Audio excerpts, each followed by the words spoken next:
नमस्कार दोस्तों।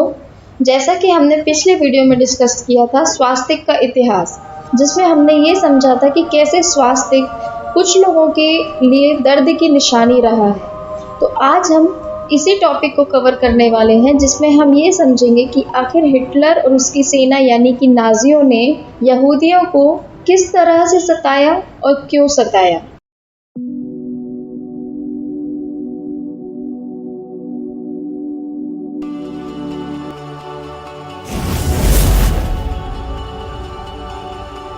दोस्तों, ये इतिहास का वो पन्ना है जो कोई भी याद नहीं करना चाहता है और इसके बारे में सुनते साथ ही लोगों की रूह कांप जाती है। तो सबसे पहले हम बात कर लेते हैं कि नाजियों ने यहूदियों के साथ क्या क्या किया। उसके पहले हमें ये जानना होगा द होलोकॉस्ट क्या है। तो चलिए इसे समझते हैं। दोस्तों, होलोकॉस्ट एक ग्रीक वर्ड है जिसका मतलब होता है बहुसंख्या में लोगों को मार डालना। ये वर्ड्स ज्यूस लोगों के लिए यानी कि यहूदियों के लिए बाद में काफ़ी ज़्यादा इस्तेमाल होने लगा, क्योंकि हिटलर और उसकी सेना यानी कि नाजियों ने बड़ी संख्या में करीब करीब दसों लाखों से भी ज़्यादा यहूदियों को मौत के घाट उतार दिया था। उन्हें बहुत तड़पा तड़पा के प्रताड़नाएं दी थी।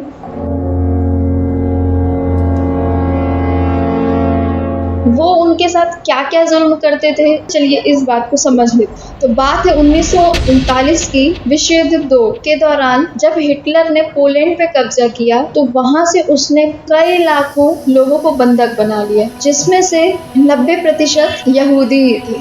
तो नाजियों ने दो तरीके के कैंप बनाए थे। एक था कॉन्सेंट्रेशन कैंप, जिसमें वो बंधक बनाकर रखते थे और इनसे बहुत ही मेहनत वाला काम करवाते थे, और एक दूसरा कैंप था जिसको कहते थे एक्सटर्मिनेशन कैंप, जिसको डेथ कैंप भी कहा जाता था। तो क्या करते थे ये नाजी, सारे बंधक लोगों को इन्होंने पकड़ा, गाड़ियों में भरा, ऐसी गाड़ियाँ जिनमें ना खिड़कियाँ होती थी ना बैठने के लिए सीट होती थी, कोई भी कुछ नहीं होता था, सिर्फ जानवरों की तरह गाड़ियों में इनको भरा जाता था और फिर कैंप में पहुँचाया जाता था।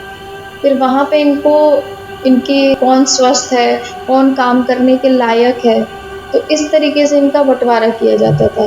तो जितने हट्टे कट्टे लोग होते जो अच्छा काम कर सकते थे, तो उन्हें कंसंट्रेशन कैंप में बंधुआ मजदूर बनाने यानी कि उनसे मेहनत वाला काम करवाने के लिए ले जाया जाता था। और जो बच गए यानी कि बच्चे, लेडीज़ या बूढ़े लोग, तो इन लोगों को सीधे एक्सटर्मिनेशन कैंप भेज दिया जाता था।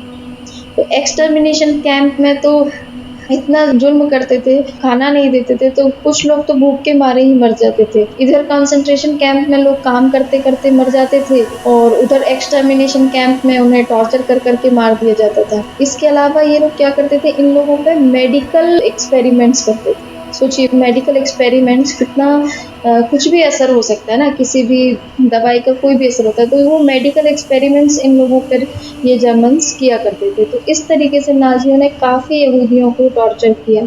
फिर इसके बाद एक और बहुत ही दर्दनाक हादसा ये है जो सुन के तो रोंगटे खड़े हो जाते हैं, वो ये है कि जिसको भी एक्सटर्मिनेशन कैंप में भेजा जाता था, तो वहाँ पे एक बड़े से हॉल में ये नाजी सारे यहूदियों को भर देते थे, सारे कैदियों को भर देते थे और वहाँ पे एक जहरीली गैस छोड़ दी जाती थी।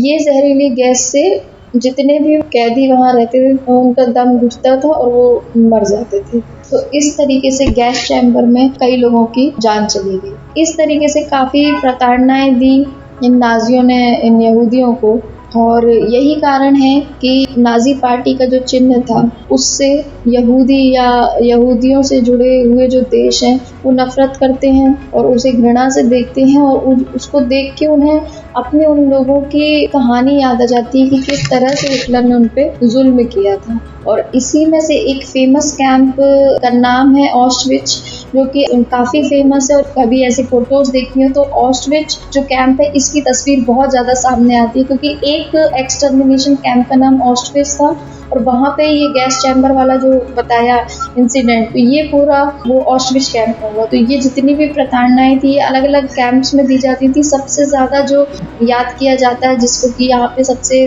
गंदे तरीके से प्रताड़ना दी गई थी, वो ऑस्टविच कैंप का उसमें नाम लिया जाता है। तो दोस्तों, इस पूरी घटना को द होलोकॉस्ट के नाम से जाना जाता है और इस पूरे इंसिडेंट पे बेस्ड कुछ मूवीज़ भी बनाई हुई हैं। अगर आप चाहें तो देख सकते हैं, जैसे कि the boy in stripe pyjamas और एक है द लाइफ इज़ ब्यूटीफुल।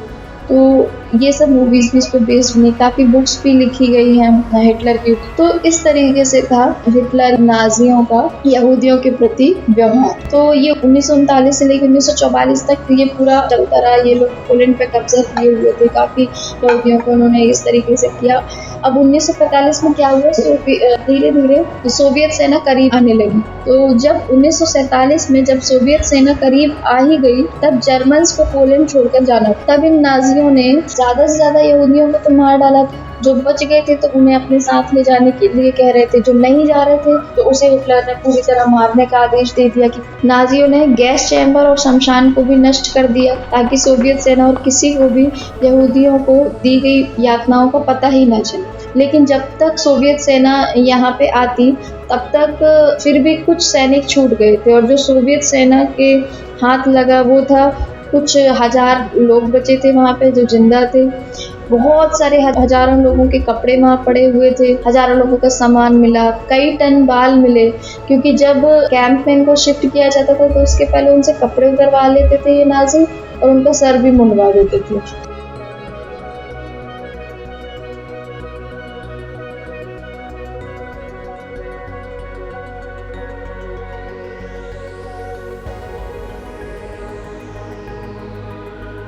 तो दोस्तों ऐसा था वो खतरनाक मंजर, जहां मानवता तो थी ही नहीं, इतने लोगों की जान ली गई।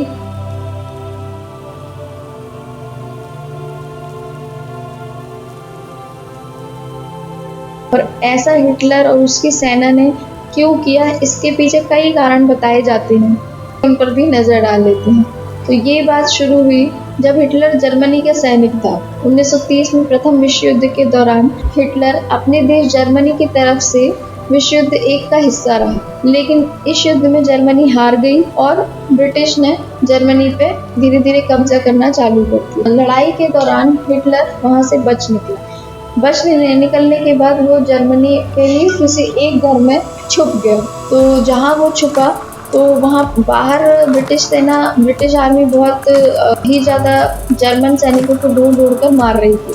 तो हिटलर ने उस परिवार से रिक्वेस्ट की कि बाहर में ब्रिटिश सेना ढूंढ रही है, उनको आप मत बताइएगा कि मैं यहाँ छुपा हूँ। तो लेकिन ऐसा हुआ नहीं, उस परिवार ने ब्रिटिश सेना को बता दिया कि ये जर्मन सैनिक यहाँ पे छुपा हुआ। सोचिए, जर्मनी में ही वो परिवार था, जर्मनी में ही वो रह रहे थे, जर्मनी में ही हिटलर छुपा हुआ था, फिर भी उन्होंने उसको पकड़वा दिया, ब्रिटिश सेना को हैंड ओवर कर दिया। और वो जो परिवार था वो एक यहूदी परिवार। तब से हिटलर के मन में यहूदियों के प्रति ईर्ष्या पैदा हुई। इसके बाद ये भी कहा जाता है कि जर्मन यहूदियों को इसलिए मारना चाहता था क्योंकि वो काफ़ी होशियार थे, ज़्यादा पढ़े लिखे थे और काफ़ी रिच भी होते थे, इसलिए उसने उनको मार डाला।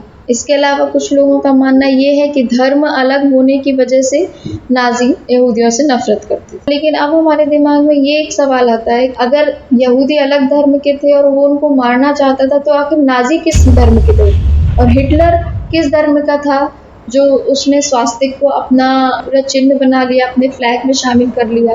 तो इस टॉपिक को दोस्तों हम अगले वीडियो में कवर करें। तब तक के लिए आप हमारे साथ बने रहें, और ये वीडियो आपको कैसा लगा, वीडियो को लाइक करें, अपने विचार कमेंट बॉक्स में लिखें। और दोस्तों, अगर आप हमारे चैनल में नए हैं तो प्लीज़ चैनल को सब्सक्राइब करके बेल आइकन को ऑन कर लें और हमारे साथ यूं ही बने रहें।